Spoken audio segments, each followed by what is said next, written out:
Behind the wheel of this black Nissan is 47-year-old Joyce Pelzer, and right now she's doing everything she can to stay ahead of the police. Hickey, back off, back off. Hey, don't move! About 5 hours earlier, officers made a shocking discovery. Joyce's wife, Rosalyn Lewis, was found barely clinging to life inside a motel room in Conjurs, Georgia. She'd been stabbed nearly 40 times. At first, police treated it like a straightforward attempted murder, but that assumption didn't last long. As investigators dug deeper, the story began to fracture. Lies surfaced, betrayal came into focus, and an old missing person case from 7 years earlier suddenly re-entered the picture. And every thread, every secret led back to the same person, Joyce. Who? Joyce. Murder for who? I think you know. It started on December 5th when police got a disturbing tip. A caller warned that a woman was plotting to murder her estranged wife. Just 5 days later, on December 10th, another call came in. This one was from a man at a Motel 6 in Conjurs, Georgia. Okay, I have a room 114. Somebody's screaming and hollering, and he has a bloody hands I can see outside. I'm in the front office. Can you send somebody immediately? And somebody come out with a green t-shirt, green shirt with a stabbing. I think it's a stabbing. Can you send somebody immediately, officer? Yes, He's walking on the backside. We're sending someone. You said he has a bloody hand? He screamed somebody, he shot at some lady or something, and the one lady is walking backside to the wood. It's a gray Nissan, pull around. It's a black gray Nissan. There's a gray Nissan is pulling out. Which way is pulling out? Go your way, to the left. Okay, that's a lady. And the male, did you actually see any physical wounds on him, or that he was just bloody? Huh? It's a bloody. Yeah. Where was the blood coming from? Her body. Come on. Okay, what part of the body is what I'm trying to figure out? I didn't go to room yet. I cannot go to room. And where is she at right now? She's right here on the floor, right there in front of... The police didn't hesitate. The moment the call came in, they rushed straight to the scene.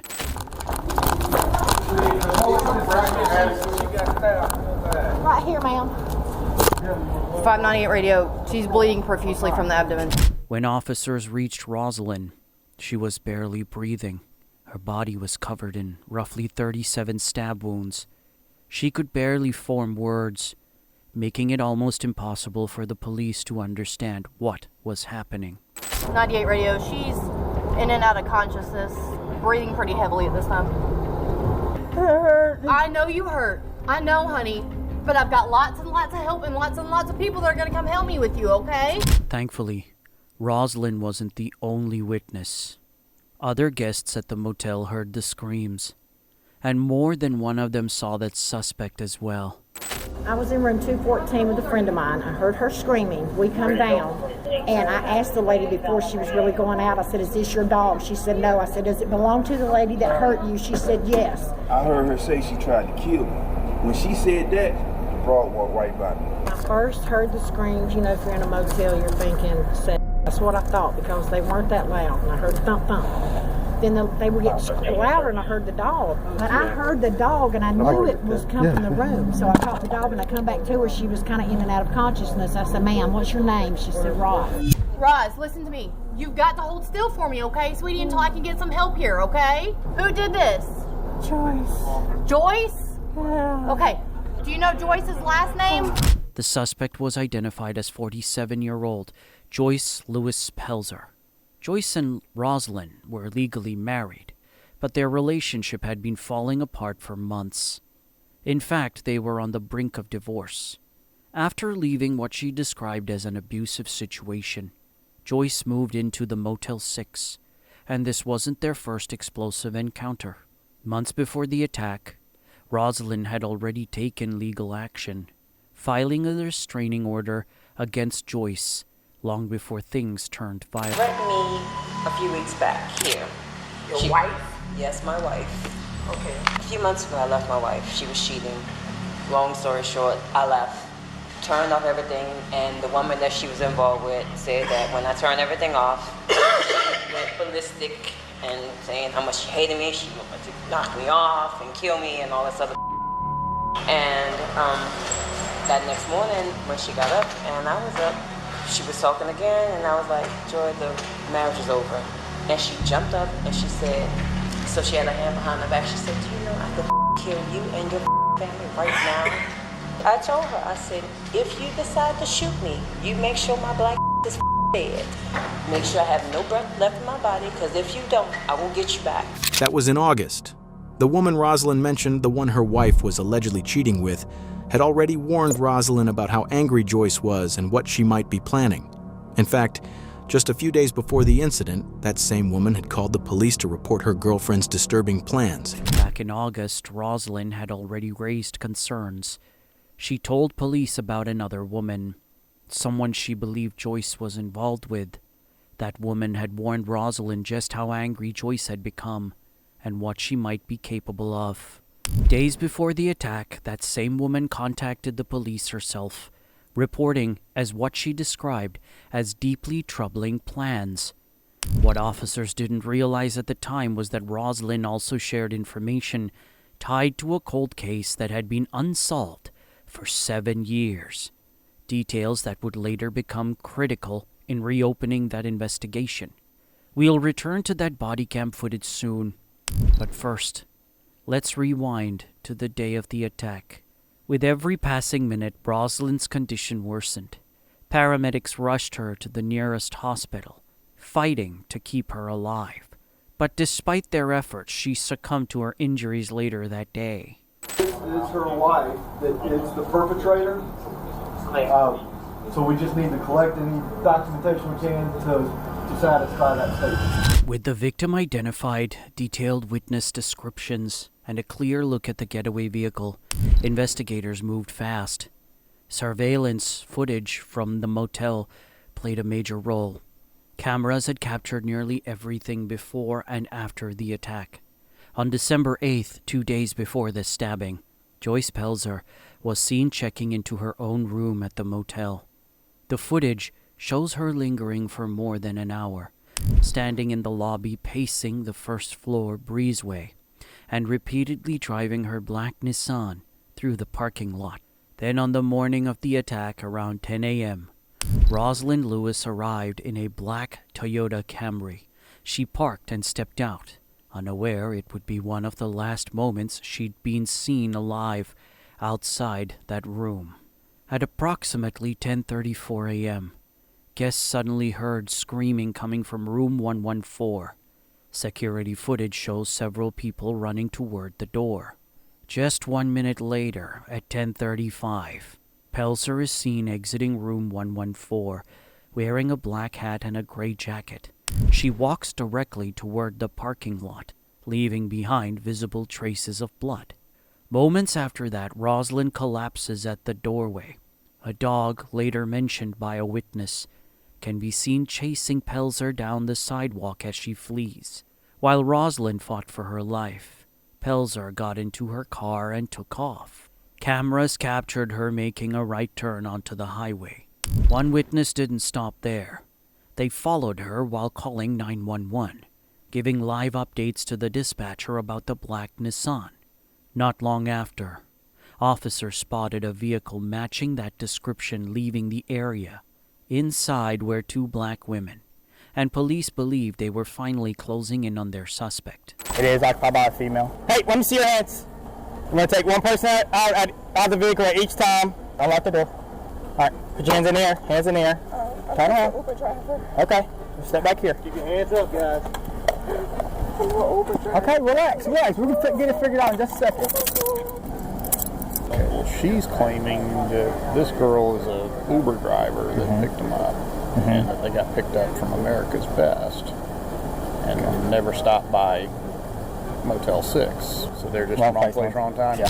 After running the license plate and checking both passengers' IDs, the police quickly realized they had the wrong people.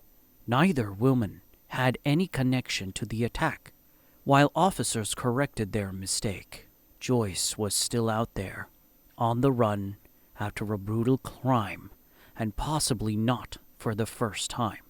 Because years earlier, Joyce had already proven she believed she could outrun the law. To understand why detectives took that possibility seriously, they had to go back 7 years to September 2011 in DeKalb County. That's where a strikingly similar case began. A 35-year-old woman named Shaell McCloud vanished shortly after ending a relationship she also described as abusive. When she failed to show up for work one morning, her mother contacted the police and reported her missing. From the beginning, those closest to Shaell suspected her ex-girlfriend, and this is where the two cases collide, because Shaell's ex was Joyce Pelzer. Around that same time, Joyce had just started dating Rosalyn Lewis. Police questioned Joyce back in 2011. She initially claimed she was at work the day Shaell disappeared, but her employer told investigators she never showed up for her shift. Joyce later changed her story, saying she had spent the entire day with her new girlfriend instead. Even then, detectives and Shaell's family remained deeply suspicious, especially given how volatile that relationship had been. Just months earlier, Joyce already had an active arrest warrant. In July 2011, she had allegedly threatened Shaell with a knife. Then in August, Shaell contacted police again, accusing Joyce of breaking into her home and stealing furniture. Not long after Shaell vanished, her car was found abandoned, damaged, and caked in mud. But without physical evidence, the case slowly went cold. That silence lasted until August 2018, when police received a tip from Joyce's girlfriend. She claimed Joyce had confessed to killing Shaell. Then came Rosalyn Lewis. When she went to the police to file her own report, she mentioned one name that immediately caught investigators' attention: Shaell. At the end of the day, I have too much other going on than that there was some behind that I left you. Get over it at this point. She has some legal issues going on in Atlanta with a missing person from some years ago. She told me that the detective had reached out to her and she had talked to him, and I was like, do you have his number? Because I'm like, okay, wait a minute. Because I know the girl that's missing had a restraining order on Joyce. So I wanted to call him and say, hey, what steps do I need to take to get another restraining order? And this is what's going on, because I don't know what the hell happened with the woman. I have no clue. And this is where things start to feel unsettling. A clear pattern begins to emerge in Joyce's relationships. After Rosalyn was killed and the wrong people were briefly detained, police expanded the search across Georgia. This time, they weren't taking any chances. At 3:15 p.m., roughly 5 hours after the motel attack, a state trooper in Crisp County spotted a black Nissan heading south on I-75. When the trooper attempted a traffic stop, the driver refused to pull over. Instead, she floored it, triggering a high-speed chase. Officers nearby boxed her in once, but she accelerated again, pushing harder to escape. This time, though, there was nowhere left to go. That's when police realized Joyce Pelzer wasn't just armed with a knife. She had a gun, and she fired first. A shootout erupted on the highway. Pelzer was struck by an officer's round, and despite everything that had just happened, one of the officers immediately rushed in to give her first aid until the paramedics arrived. She was airlifted to a hospital in Cordell, then later transferred to another facility in Monroe, Georgia. That's where detectives finally caught up with her. Joyce lay surrounded by machines, IV lines, and tubes. But the investigation didn't pause. Officers remained in her room around the clock, collecting blood samples, DNA swabs, photographs, and documenting her injuries. Back at the motel, investigators confirmed a critical detail. Rosalyn had entered Joyce's room that morning and never came out. Inside room 114, they found what they needed to tie Joyce directly to the attack: the dog food, the camouflage jacket seen on camera, and other key evidence. Still, detectives were searching for one answer. Why? and there was something else weighing on them. They wanted to question Joyce about another case. The unsolved disappearance of Shaell McCloud from 7 years earlier. But with 2 gunshot wounds to the head and multiple injuries from the crash, Joyce wasn't in any condition to speak. Days later, once she stabilized, Joyce Pelzer was formally charged. She traded her hospital gown for an orange jumpsuit, and the investigation moved forward. Do I sound normal? Yeah, I think so. I sound like a robot. That's okay. Why you got a tear coming down your face? Your eyes hurting at all? Can you see me okay? They doing what? Well, you had a tear running down. I just wanted to make sure you're okay. I know your hands hurt too. Do you understand where you are now? Huh? Do you understand where you are now? I don't know what you said. Do you know what your warrants are? Do I know what is on? What the warrants are for? No. How many of them? You got 2. You got 2 warrants. 2 warrants? Yes. One for aggravated assault. Okay. And one for murder. And murder for who? I think you know who. After hearing the charges read out loud, something strange happened. Joyce suddenly begins, speaking far more clearly, almost as if her condition improves overnight. And that is when she finally agrees to talk to the detectives.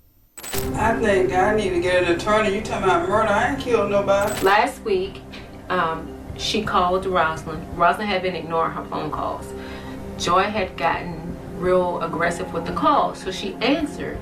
And she said, "What is it, Joy?" She said, "I'm happy. And you have you're happy and you have someone. I'm happy and I have someone." That's the only thing that I can see set Joy off, because her response to Rosalyn is that I'm gonna kill both of you. As investigators continued speaking with people close to Rosalyn, a clearer picture began to form. They started to understand why the 2 women crossed paths that day. Rosalyn's new girlfriend then explained what drew her to that motel, even knowing the risks, the fears, and the threats that came with it. As far as y'all were aware, she was not communicating with Joy?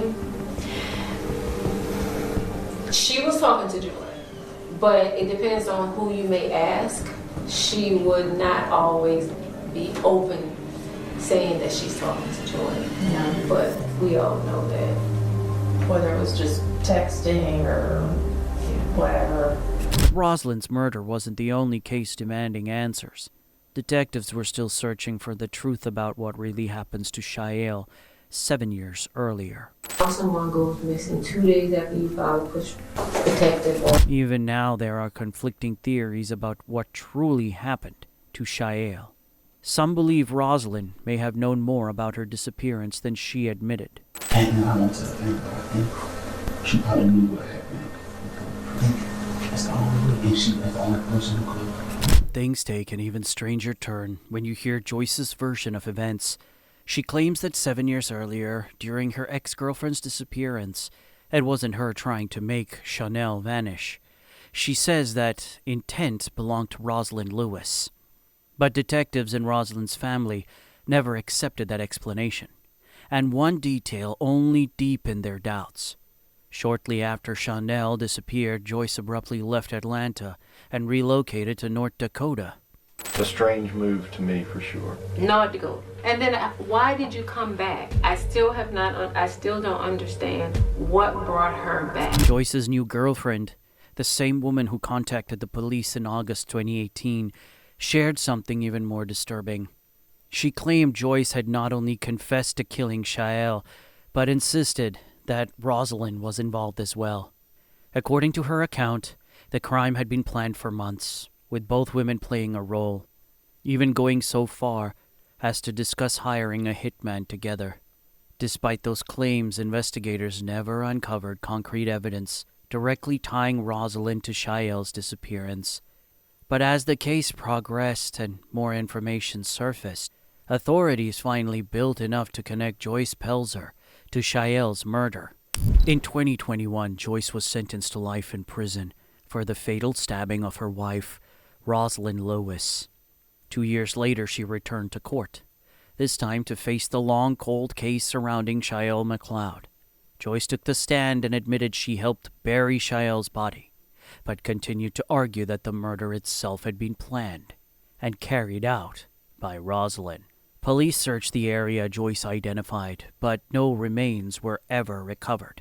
Her defense argued that the lack of a body meant there wasn't enough evidence to convict her. The jury disagreed. On December 1st, 2023, more than a decade after Shaell's disappearance, Joyce Pelzer was convicted a second time and sentenced to life in prison without the possibility of parole. She will spend the rest of her life behind bars, but no sentence can undo the damage or bring back the lives lost along the way. If you found this case disturbing, you're not alone. Stories like this raise more questions than answers. Let me know what you think in the comments.